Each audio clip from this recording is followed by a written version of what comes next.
What's up, Sunderland fans and potentially Middlesbrough fans? Welcome to Black Cats TV for this, our match preview for the Tees Weir derby. But is it a derby? Conrad, how you doing? I'm all right, mate. Yeah, is it a derby? Is it not? I always say it's a derby if we win. We got called out on that on our previous video, so he said that's what we say, but no. Yeah.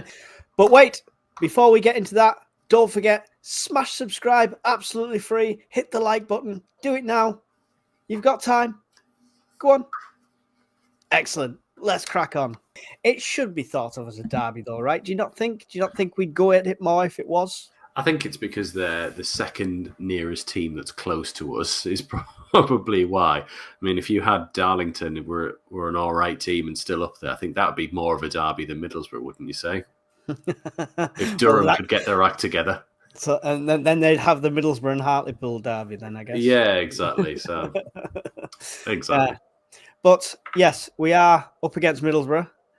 And when's the last time we had a fixture on deadline day?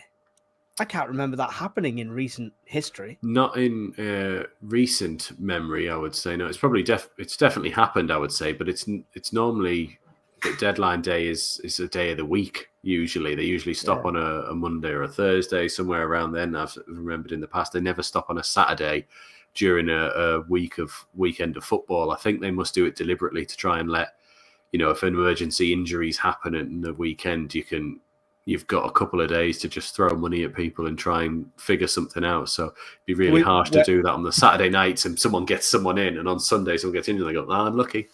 Yeah, well, we're going to have that situation because if we get somebody injured on Monday, I saw that. We've got an hour. Yeah, I saw Labrie was sort of saying he hopes it's all sort of done and dusted by then, because he said it's going to make it really hard if someone comes in for our players and they're on the bench or they're playing to just be like, hey, can you just, Job, just get off a minute, mate. Someone's paid 40 million. Can you just stop off? Just get your stuff. Don't say bye. Yeah, I mean, I don't know how that's going to work. Obviously, they won't be able to do business during the game. It might be a frantic rush after the game if they have a backlog of emails waiting for them. I'm sure Speakman will be working hard in the background. Speakman and the people at the academy will still be there working if they need to get anything done. I think they'll know players that aren't going to be in the squad that would be up for transfer, if you know what I mean, and that. And the incomings one, it has no impact on the team and how they're playing really at that moment. Yeah, it'd probably be nice to meet the manager, but they'll just say, well, look, sorry, he's down in Middlesbrough at the moment, smashing fuck out of the Smoggies, I'll say. The Smoggies will say. Be nice, because upcoming on this show, we do have a Middlesbrough fan coming on, so stay tuned for that. How do you think we'll line up, barring anybody being kept off because they've suddenly been sold? Yeah. How do you see us lining up for this one?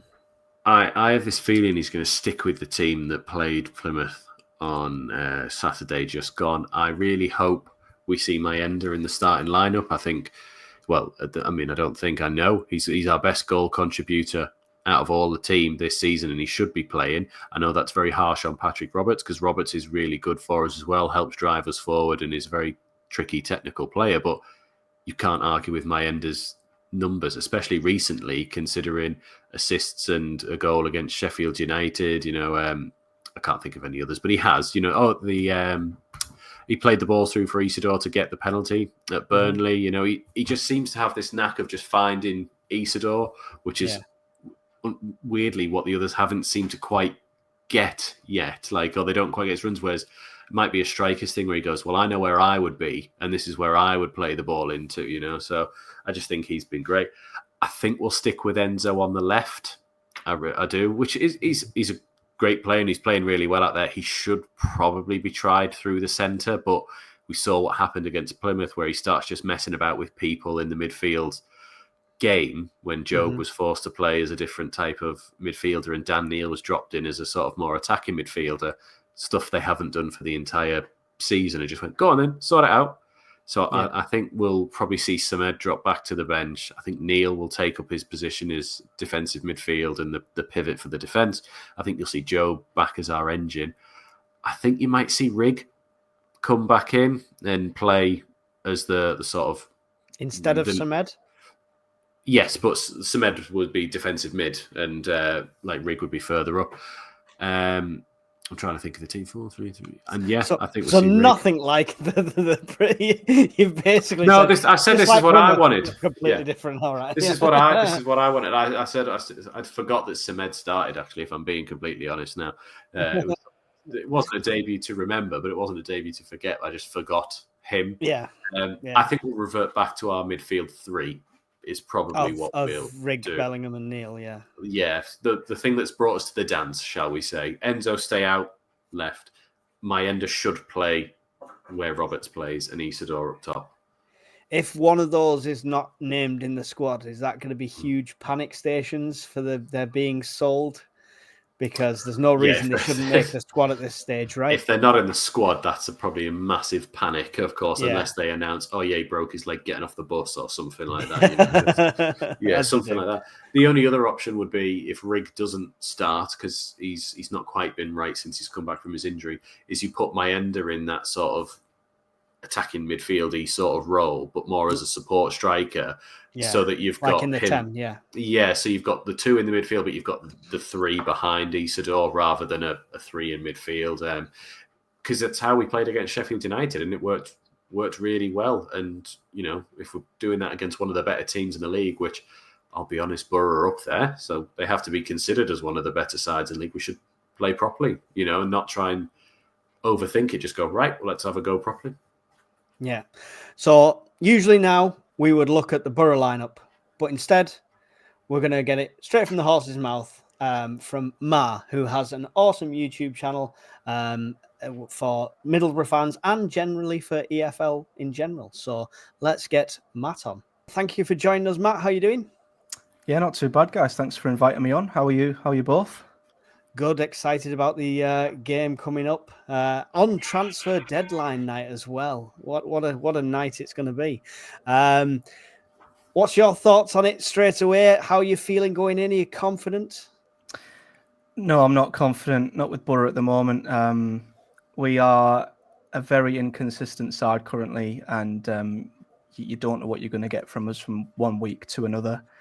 So it depends which Borough turn up, really. Last week we beat West Brom at home convincingly in a comfortable win, and we're hoping that's finally the start of a run of good performances and wins and points that we desperately have needed throughout the whole season. We've not recorded back-to-back wins in over 2 months now, and then we follow up with a defeat at Deepdale in a manner that I don't know if you've seen the goal we gave away, but that just is a summary of our season. That is a summary of what's let us down this season. So obviously I'm excited. It's always an exciting game to go into naturally. But in terms of where both teams are, it depends which Borough turns up. It could be an outstanding night for us. It also equally could be a pretty horrible one as well. Yeah, you've got just got Mark Travers in as well, who's appeared in the Premier League as a goalkeeper. He's actually a great keeper. Think he'll jump straight into the squad for the game? I do, yeah. Out of all the deals we've done this January, that's the one I'm the most excited about. I know Ryan Giles and Morgan Whittaker's a pretty marquee one, but for me, it's obvious where Borough's problems have been this season. I mean, even comparing the two sides, we're both pretty good attacking teams. We're both creative. We both actually don't give up many chances, but the number of goals we've conceded compared to you guys is crazy. I think we've conceded 12 more goals than you, and that's why we're not in the top four. It's why we're not up there with you guys. It's because we've conceded too many now. Some of that is down to defensive errors, but it's also down to us having the worst save percentage and goals prevented numbers in the league. So having a strong goalkeeper that we can rely on is huge, and I think could prove to be the biggest upgrade that we've made this month. So I'd be astounded if he's not straight in there, and I just hope that we can get off to a good start, the ground running.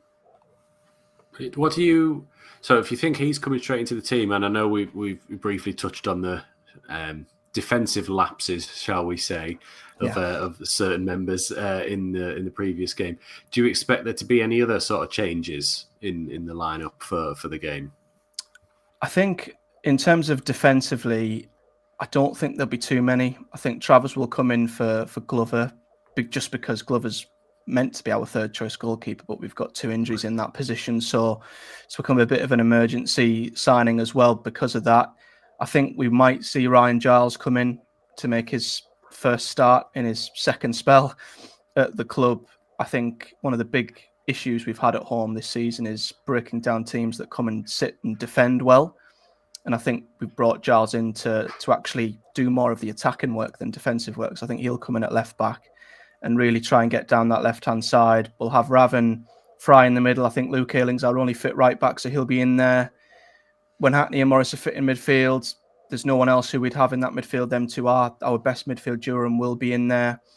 And I don't think the attacking four will change, barring, obviously, Lati Lath, who picked up a groin injury last week, and we don't know the severity of that. So even with Whittaker coming in, I have no idea where he's going to play. So I think we'll still have Bergsorg left, Azaz at the 10, Dork on the right, and maybe Marcus Force up top, leading the line. Because Dork's been quite on form, hasn't he? So Whittaker's not just going to walk into this team, is he? No, he's not. And that's what baffled us a little bit. We weren't complaining about the signing by any means, but Dork's got that right-hand side nailed down. He's an outstanding player. We know we're not going to have any chance of keeping him, so we're just loving him while he's here. And even though he's out of form, Azaz isn't probably going to be dropped out the team either at the 10. And on his day, he can be unplayable. So out of the 3 attacking players behind the striker, it's actually Bergsorg on the left who's in the best form. And it would be unbelievably harsh to drop him. So I think it's set up for maybe Whittaker to come on second half. And if the game's there to be won, it would be amazing for him to come in and maybe win the game. He did cause us problems down at Home Park earlier on in the season when we played there. Obviously, there was he didn't play in the 2-2 draw we just had. I think was it famously refused to play one game, and then he was out just before our game when he went over to you. But Latte Laugh as well. Was there? It might have been earlier on in the window, so you'll be able to correct me here. Was there rumours as well that he might be leaving at some point, or potentially going in this window? Yeah, it's still up in the air.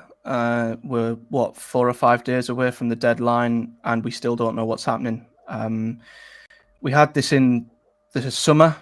Ipswich came in late, but because it was deadline day, Borough said we can't just drop him on deadline day without a replacement. So we were expecting this to resume in January, but we didn't expect it to be a team from the MLS. Atlanta have dropped a $22 million bid in. I don't know what that is in pounds, but it's a big bid. And the stories have kind of been that Borough would only sanction that deal if we get a replacement. And there's been talks that we have sort of got a replacement in line, but the deal's just gone quiet. It's stalled. It's really weird. There's rumours that Lath doesn't fancy the MLS. He wants a Premier League move, but the interested Premier League clubs haven't actually come in with a formal bid yet. So we don't know. We even at this late stage, we do not know if he's going to stay. We do not know if he's going to go. It's unknown. The MLS feels more like a retirement league, though, doesn't it? It's like you go to when you're 35, 40-year-old sort of thing to get a few extra games in. It's not really a career forward, is it? So I understand his point there. Yeah, it's his agent. His agent sounds like he's just trying to get a big money move for him regardless. But I agree, like the next natural step's the Premier League for Lath. It's not the MLS. Yeah, we love agents like that force players out when they're in a good position to a team they don't get games. But, you know. Sorry, I was just going to have a look here. You lost to Preston, you mentioned, but you did seem to have a lot more possession and a lot more chances. Is it purely down to the defence? A Middlesbrough fan did say to me it was like watching an 8-year-old team defend at one point. Yeah, it absolutely is. What I've found with Borough is when we're in stroke and we're in rhythm and we've got possession and we're playing at a good tempo, when we're click in that sweet spot, we are unplayable and we can ping 2, 3, 4 past the side and we can look like the bee's knees. We can look like the best team in the league. But the second we're knocked out of that sweet spot and that rhythm and a team makes the game scrappy, it happened at Preston. It happened at Portsmouth the week before. They got in our faces. They made it scrappy.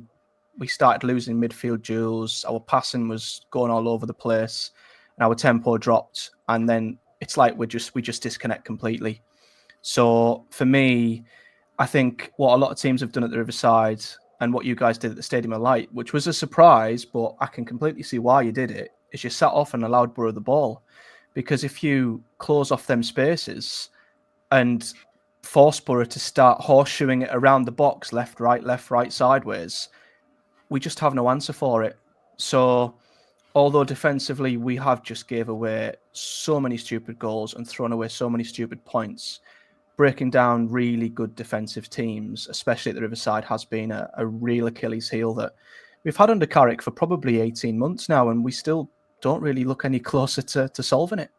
So Carrick without a plan B, then is he still the right man for the job? Yes, he is. But you make a good point on the lack of a plan B. He is very stubborn in terms of sticking to his style of play, which I get because, as I say, on its day, it's amazing and it's great. But there are too many occasions, I feel, where we need to maybe simplify things. We're not very good at managing games. Game management's been an issue. When we go 1-0 up, we tend to try and go for a second, a third, and we've ended up leaving the back door open and dropping points. So game management's an issue, and just finding different ways to win. You know, I see all the top sides, they'll find a way to win a game they shouldn't. They'll find a way to draw a game they should lose. With Borough, it's kind of we're hot or we're cold sort of thing. And I still love Carrick. I still feel like if he's given the absolute tools, he could get the job done. But there's more layers he needs to add to this Borough team, I think, to make it a winning promotion team, because we're too inconsistent. Yeah. We've been saying about our team that they say the ones who are going for the automatics or at least up there are the ones that find a way to win, whereas lately, especially later on in games, we seem to be finding a way to throw away points or give them back to somebody else. We go, we've had fun for 80 minutes now, you can have your bit, and go from there. But it was just interesting hearing you talk about the previous game, because I said that to Mike when we were talking about the Borough game at home, that I said it was weird that we, even from kickoff, if you remember right at the beginning, we didn't even move out of our half. You took it and you went back to your defence, and we just sort of went, okay. Yeah. Did not just move out and just went. And then at the end of the game, I went, it's the least nervous I've been at a 1-0, because we just stood back and just went, go on then. And it was just watching it just go round and round and round. And I don't think, did you have a shot on target? Actually, I don't remember now, but it felt like there was some weird stat that came out. It might have been that it took you to 85 to even have one at goal or something. And it was just it was a really strange thing to be 1-0 down and we weren't playing great, to not sort of think, just have a shot from distance or just try your luck. Has that been a bit standoffish sometimes with this system of Carrick's that we were saying? Yeah, it's what teams have done at the Riverside. Time and time again, we've dropped points to Portsmouth, Preston, Cardiff. There's loads of teams down the bottom who have sat deep and said, come on then. And they kind of know that with Borough's defence, they'll probably get given a chance. We'll probably hand them a chance at some point by playing it out from the back or whatever. And I think teams know that they'll get an opportunity against Borough. And if they take it and then sit back and defend, we do really, really struggle. There have been times this season, Oxford away, where we went behind, come back, and we blew them away. But it's that sweet spot I keep talking about. But yeah, if you guys try and recreate the same sort of setup and game plan that you did at the Stadium of Light, I think it could frustrate us. And you guys have got players on the counter attack who could just destroy us if we're not careful. So I could see you doing the same thing again, to be honest with you. With that in mind, as we come to the end of this bit, can we trouble you for a score prediction? Yeah, well, I can't predict Borough to lose in doesn't matter who it's against and in what circumstance. You just can't do it. No. But I think it'll be a draw. I think both teams will probably come away with a result that's probably not great for either, to be honest with you. I think obviously you guys trying to chase down the top three, you want to win as many games as you can. We equally are sort of in the same boat with the playoff scrap. We should not be in the scrap we're in at all. And we need to just pull ourselves clear of it as soon as we can. And a win would do that. But I think it's just got draw written all over it. Neither team are firing fully at the moment. I think you're probably in a bit more form than we are. But I'd love a win. But it's probably too good to be true with Borough at the moment. So we're just going for a draw. One each. Yeah. One's a piece. Repeat it Okay. last time. Yeah. Before we let you go, your channel is at Marborough14, or just search Mar, you'll find him. We do have a few Middlesbrough fans. I've seen them in the live commentaries giving us sticks sometimes. So here's your elevator pitch moment. Tell them all about your channel. yeah. It's a channel. I cover Borough and I do some general championship content as well. But for Borough, I just cover news, mostly transfer related news, anything else going on at the club. And I preview and review every single Borough game as well, which I'll be doing over the next day or two for this game, and I'll be reviewing that next week as well. So I do generic championship content where I do discuss Sunderland as well with the championship roundups that I do after every game week. So that could maybe interest a few of your viewers as well. Cool. Excellent. Well, thank you for joining us. Thank you for giving us your time. Good luck for the rest of the season. Hopefully we don't have to play you in the playoffs, but we feel exactly the same. We'll see you in London. That would be our worst nightmare. That I couldn't bear that. No. But imagine the views we'll get on YouTube. Be a spectacle for the neutral. I can say that. Yeah, definitely. Yeah, thanks very much, Matt. Really appreciate you being here. We'll. You're welcome to come back on the channel if we do beat you 4 or 5-0 for a review. I'm just saying, I think I'll probably go hide under a rock or something for a while if that happens. To be honest with you. You won't see me for a while. Okay, thanks very much. Appreciate it. Cheers. Thank you, mate. Thanks, guys. So there you go, a draw. That's quite a conservative estimate. Does that give you a bit more confidence, Conrad? The fact that he's predicting a draw? No, it's weirdly the opposite. Like when we put our Plymouth one out and everyone was going, we'll smash them easy. It's easy, this. We're going to run out. And then you watch the game and you're sitting there going, why can't it ever just be simple?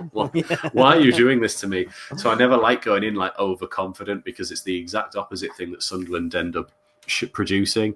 I was listening to what he was saying there and I can't look past someone like Finn Izaz, who's got, 17 goal contributions this season. I think he's got 9 goals and 7 assists in there as well. If he's played, Latte Laugh is a big miss for them, unless he's just sort of past fit or hopefully he's transferred out. But if it's a groin strain, I can't see it being done. I don't think so. He's a big miss for them with 12 or 13 goal contributions himself. I think he's got 11 goals out of that as well. So that's a big drop off then to I think the next person who would have been Izaz with 9.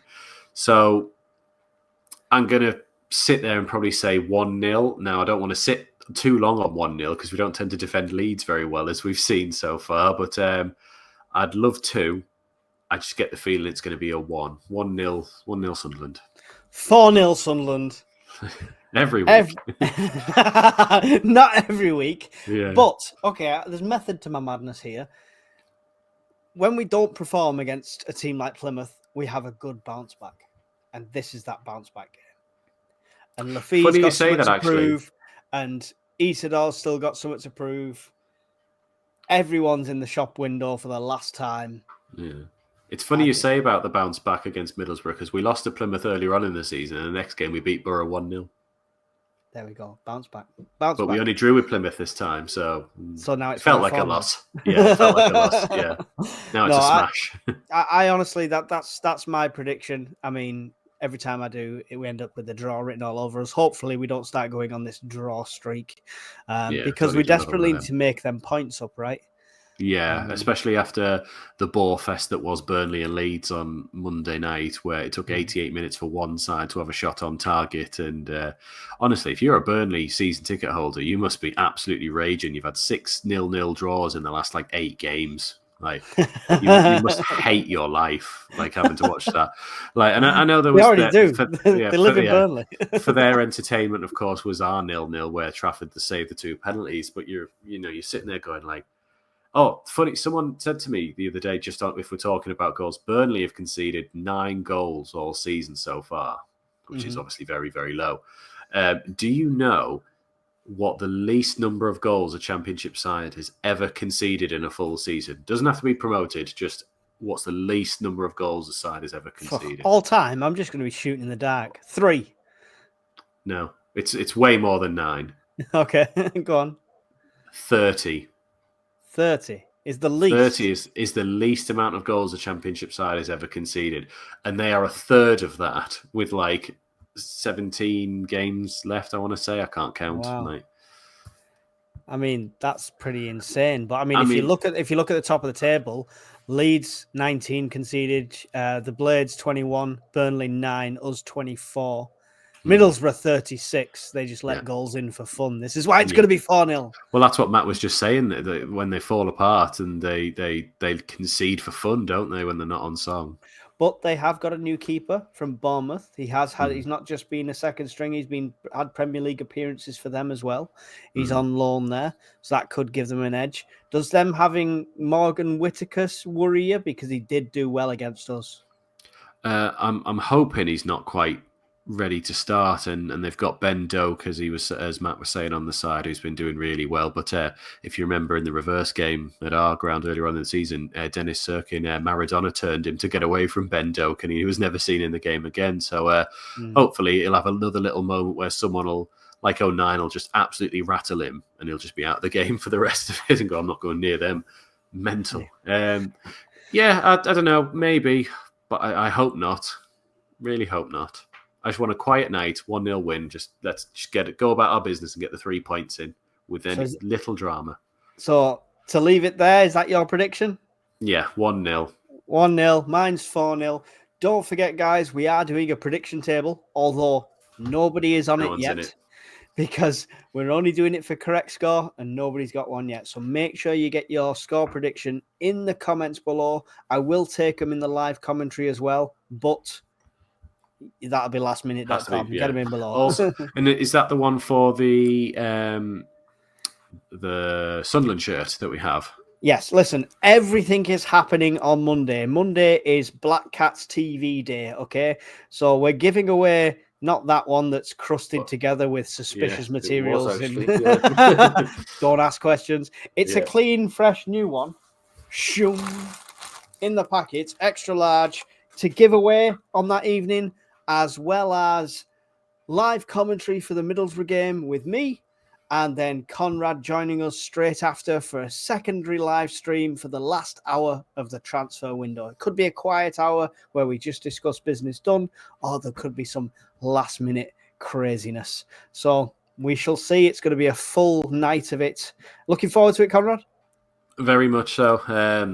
But like that nervous excitement really is where it comes down to on those days, because you just don't want to lose, because I've got too many Borough fans who are at work with me, so I just can't be arsed with the hassle the next day. Do a sickie. Same here. My boss is a Middlesbrough fan. So, they're everywhere. They're everywhere. I wouldn't say that. That's giving them a bit much credit.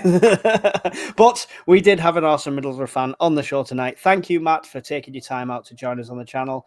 Like I say, even if you're not a Middlesbrough fan, he does EFL content, so make sure you go over. The link is in the description for his channel.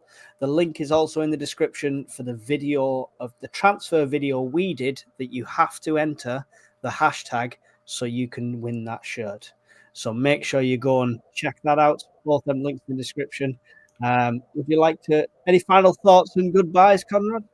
Yeah, just give us a like, give us a subscribe. It really helps us out. I'm interested to see what people are thinking of their score predictions as well, because it's quite hard to gauge. But we'll see you on, I was going to say Saturday, but it's Monday for our live stream with Mike. So see you later.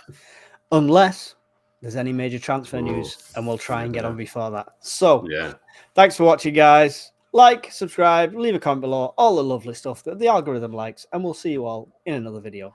Goodbye.